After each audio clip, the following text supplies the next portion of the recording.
일제강점기 조선인 강제동원 피해자를 추모하는 일본 사도광산 추도식을 하루 앞두고 우리 정부가 전격 불참을 결정했습니다. 야스쿠니 신사 참배 이력이 있는 일본 측 관계자의 참석 등의 문제를 두고 이견을 좁히지 못한 것으로 풀이됩니다. 박희재 기자입니다.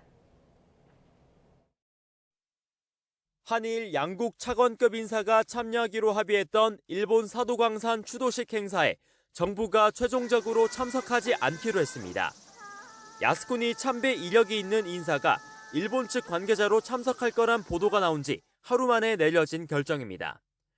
외교부는 추도식을 둘러싸고 발생한 양국 사이의 이견을 두고 수용 가능한 합의에 이르기는 어렵다고 판단했다고 밝혔습니다.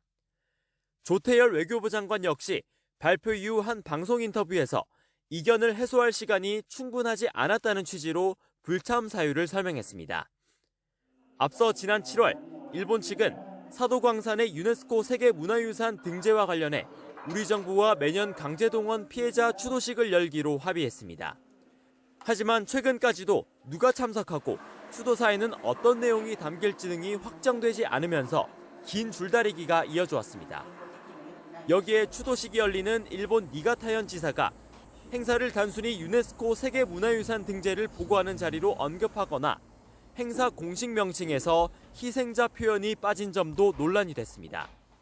행사가 임박해서야 일본이 이쿠이나 아키코 외무성 정무관 파견을 발표했지만 지난 2022년 태평양 전쟁 A급 전범이 합사된 야스쿠니 신사에 참배한 사실이 알려져 논란이 일었습니다.